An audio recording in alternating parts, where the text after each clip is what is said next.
Welcome back. In this next session, we are going to revisit a lot of the frameworks and the language from last year. Last year in year one of this course, we did a book study of Culturally and Linguistically Responsive Teaching and Learning, Classroom Practices for Student Success by Dr. Shiraki Holly. Dr. Holly really gave us a framework and a language to use when talking about culturally and linguistically responsive teaching, what it means for us as teachers, and how to recognize it in the classroom.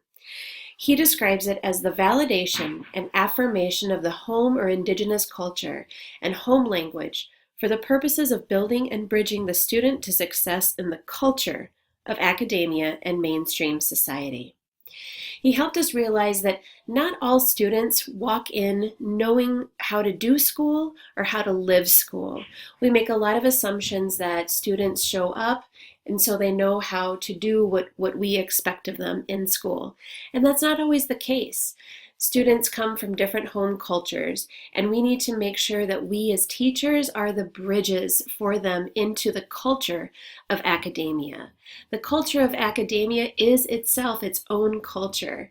People are not born knowing how to do this. So we need to recognize that need for responsiveness in the students who walk in not knowing that culture of academia. He taught us that cultural responsiveness requires a change in mindset and a change in skill set. If we're just having beliefs about students and wanting to learn about their home culture, that's just not enough. We also need to pair that with our skill sets. So let's address the change in mindset. He suggests speaking a common language. For example, using the term responsiveness, that we need to do something. We as teachers need to be responsive, respond to the needs of the students.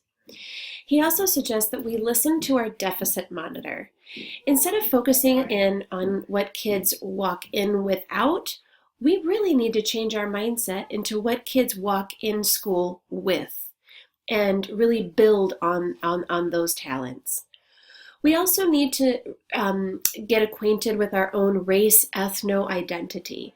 And we did some exploration of that when we talked about our rings of culture and where we fall within those rings of culture. And we'll do a little bit of that later on in this course. He also told us that we need to identify in our classrooms or in our districts the beneficiaries of responsiveness.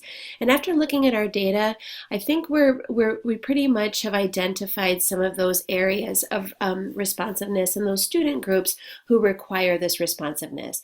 Perhaps they're not walking in with that academic culture under their belts. He talks about having a pairing the change in mindset with the change in skill set. He talks about the methods of instruction continuum, and we'll talk a little bit about that. Our pool of responsive activities. So he made lots of suggestions in the book and had a great index of different strategies. And he asks us to examine the quantity, how many of those strategies we're using, the quality, how well we're doing those strategies and using them in the classroom, which strategy and when, and using all of those and having a conversation about that, being that awareness equals culturally and linguistically responsive teaching. He also required us to reimagine our learning environment. And if you remember Blumenbach, when he says de-Blumenbach your classroom in images, he's referring to the scientist from the 1800s that basically came up with this idea that the best image of human beauty was the people from the Caucasus Mountains, which gave us the term Caucasian. Lighter skinned Caucasian is really the image of beauty for Western culture. And that has really permeated throughout the centuries. So he asks us to de-Blumenbach our classroom, if you remember. He also asks us to decommercialize our classrooms, making them authentic. Instead of having signs and bulletin boards that are pre-printed, pre-ordered, he really says, why don't we take a look at creating some authentic artwork in the classroom by the students and by us. He also asks us to desuperficialize our classrooms. Who and what is represented? Do we have lots of posters up in our classroom of puppies and nice sayings, or are we making every single part of the space of our classroom count? Are they connected to a learning target? Are they going to help the student be a better learner? So he really asks us to look at that learning environment and build on it. If you'll also remember, we focused on 5 pedagogical areas that he identified of how and where we do CLRT. We examined responsive classroom management, looking at different ways to make sure that we are including all students, using management tools to be preemptive rather than reactive. He asks us to take a look at responsive academic literacy and use of texts. What kinds of texts are we using? Whose images are represented and whose are not?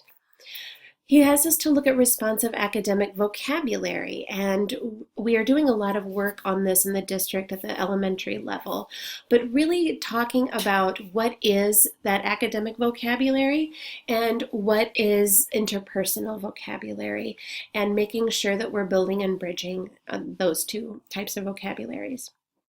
He asks us to look at just academic language in and of itself and situational appropriateness.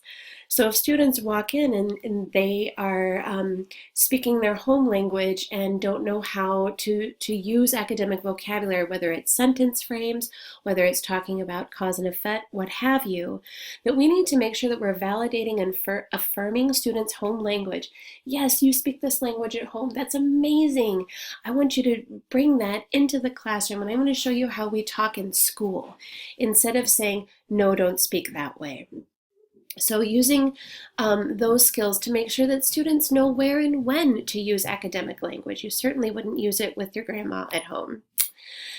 Last, he asks us to look at our responsive learning environment. Again, that is to de-Blumenbach our walls, to re-image that learning environment, and make sure that it's a really authentic space where students see themselves, feel safe, and know that they are there to learn. So that was last year. And right now, I'm going to just explain a little bit about the structure of our time together and what to expect this year with Year 2. First of all, just like last year, we'll begin our classes with an opening circle. This is how we begin every class. It's a chance for us to welcome each other into this space, to check in with each other where we're at, either at work or in our personal lives. It's really grounding ourselves in each other and in the content and space. So I ask you to be present and be mindful in this opening circle. Leave everything else behind and know that this is a safe place to be authentically yourself. As far as our readings go, this year we will not have one single text. We'll have a combination of articles, chapters from books that I create PDFs for, and we'll look at some case studies. We have a variety of things that we can draw from, and I think having Shiraki Holly's text as our foundation and the language to use when referring to these different areas of culturally responsive pedagogy. Now I feel like it's a really nice space where we can draw from other authors and researchers in this area. For a discussion, later on in this course today, or in this Google Classroom, you're going to help design some discussion protocols.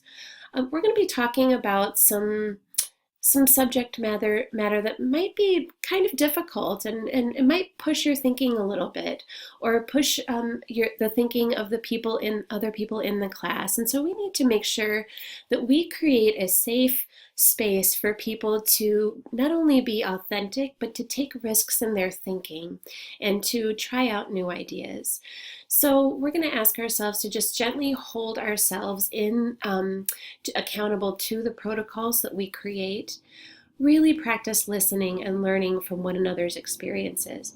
Yes, we're all teachers, but we have such a variety of experiences and expertise that we really need to listen to one another and value each other's contributions. It's very risky talking in a space about some of the issues we'll be addressing. And it may not be risky for some people, but may feel make some people feel very nervous. So we really need to make sure that we are affirming people's contributions in the discussion. Next, we'll be doing a lot of reflection in journaling, think time, and really applying what we learned to our own experiences. In this class, I also ask you to consider ways to change the status quo. If we keep doing things the same way we've been doing them, we will see the same results in our data as we saw at the beginning of this course. So something needs to change. It doesn't mean we need a major overhaul of what we're doing, but really looking at the quantity, quality, and strategy of our culturally responsive implementation.